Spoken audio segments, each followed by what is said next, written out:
Setelah sukses dengan Xpeng X9, kali ini di IMS 2026, Xpeng membawa mobil barunya. Ini adalah sedan listrik dan bisa dilihat dari bentuknya aerodinamis banget. Penasaran dengan spesifikasinya? Makanya ikutin terus videonya.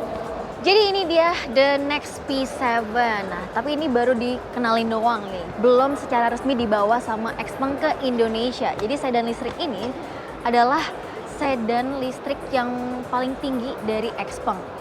Kalau untuk masuk ke Indonesia, kita belum tahu harganya mungkin nanti berapa ya, karena fitur-fiturnya tuh banyak banget. Tapi sebelum itu, aku bakal ngejelasin untuk looks-nya dulu. Jadi ini mobil emang agak berperforma, makanya dia modelnya sangat-sangat aerodinamis karena sama sekali minim lekukan.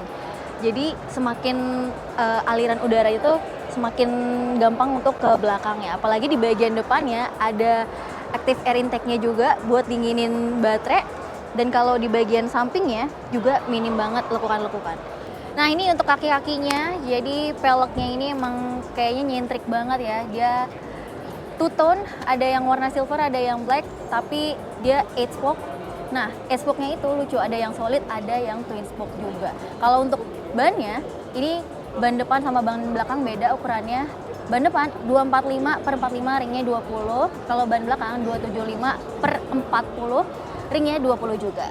Dan remnya sudah menggunakan rem Brembo.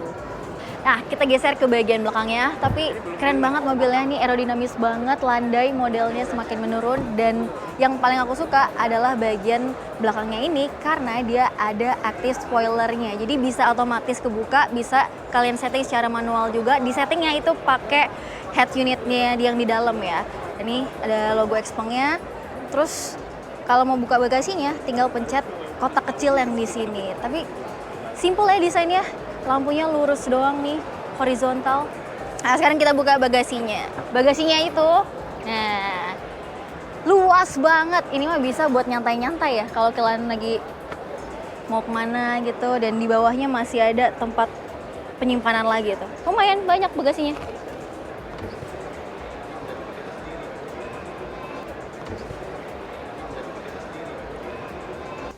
Nah, sekarang ada di bagian dalamnya dari The Next P7. Ini overall mobilnya kelihatan mewah banget.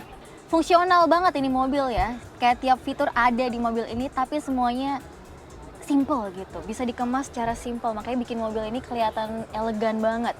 Jadi, mobilnya sebenarnya ada 3 warna nih. Jadi atas tuh abu-abu lebih muda, terus di tengahnya ada putihnya, di bawahnya abu-abu yang lebih tua. Jadi banyak kombinasi-kombinasi warnanya. Sedangkan kalau untuk joknya, ini ada nappa leathernya dan juga sudah ventilated seat maupun heated seat. Dan juga semi bucket seat.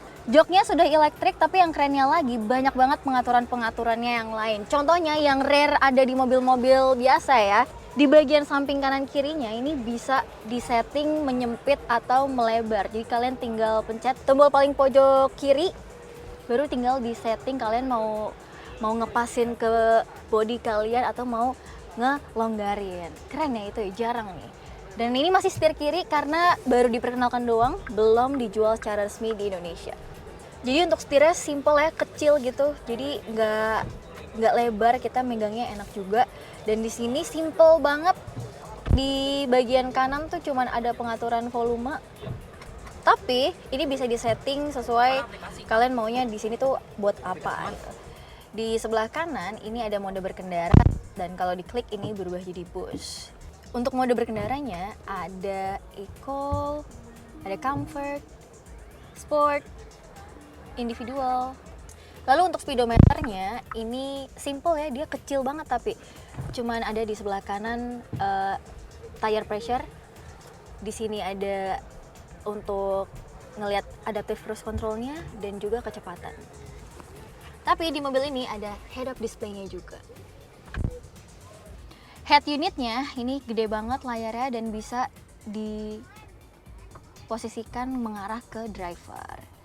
Terus di sini, ini yang ada gambar spoilernya ini buat ngebuka atau tutup spoilernya secara manualnya. Ini untuk buka tutup bagasi, kamera 360. Untuk menunya cukup banyak juga. Ini ada settings. Nah, ini buat seat, pengaturan seatnya, kamera 360-nya. udah wireless juga. Ada wired casting juga, App Store banyak ya menu-menunya. Ada trip A, trip B di sini semua, bukan di speedometer tapi udah di head unit. Ini settingan window and door. Seat sudah ventilated heated. Ini pengaturan lights-nya dan ambient lights-nya juga banyak banget warna-warnanya. Ada theme-nya. Bahkan ada yang modelnya loop juga. Di menu drive itu cukup banyak, ada menu-menunya kayak power response, power steering tuh ada 3. Ada brake pedal feel-nya, suspension-nya jadi bisa diatur tuh. Ada highest, high, normal, low, lowest. Jadi sama kayak Xpeng X9. Dan ADAS-nya ini lengkap banget. Di konsol tengahnya ada 2 wireless charging, dua-duanya bisa digunakan dan ini enaknya udah ada fan-nya, jadi nggak bikin HP kalian panas. Terus di sini ada 2 cup holder.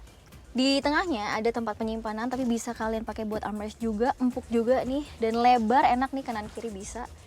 Nah, tempat penyimpanannya juga lumayan luas. Dan di sini ada pengharum ruangannya. Ada 3 pilihannya. Dan untuk atapnya ini sudah panoramik, jadi dia belum ada shade-nya. Nggak tahu nanti mungkin kalau masuk ke Indonesia, dengerin kata-kata konsumen, mungkin mau dibikin shade-nya. Karena Indonesia kan semuanya panas banget ya secara. Sedangkan di sini sudah pakai e-mirror ya. Terus di atasnya juga hazardnya di sini dan SOS-nya juga ada di atas. Di bagian belakangnya nyaman banget, jadi masih luas banget ini dan enaknya lagi ya, dia karena rata lantainya, jadi kaki kita tuh nyaman buat gerak gitu. Dan memang kelihatan luas, ditambah dengan si panoramic roof-nya ini. Dan juga sebenarnya di belakang juga fungsional, sama seperti bagian depan, tapi di settingnya tuh simple banget sini. Nah ini dia, simple banget nih, jadi di belakang kalian juga bisa ngatur AC-nya. Terus ada heatednya juga di bagian belakang, tapi nggak ada ventilated. Dan uniknya lagi kita bisa ngatur posisi jok di bagian depan. Nah, kita bisa maju mundurin dan folded juga. Selain itu ada bisa media juga. Di bawah layarnya ada kisi-kisi AC, tapi pengaturannya itu lewat sini. Jadi langsung kalian sentuh aja, so smart. Nah, di bawahnya lagi ada 2 USB-C port. Oke, jadi the next P7 ini belum dijual di Indonesia. Dan kalau ngomongin range-nya, dia itu baterai berkapasitas 86,2 kWh dengan range 576 km. Torsinya aja 756 Nm dan untuk tenaganya 466,6 horsepower. Jadi mobil yang gila fitur ini, apakah menurut kalian cocok untuk masuk ke pasar Indonesia? Silahkan komen di bawah. Sampai jumpa di video-video kami berikutnya. Bye-bye.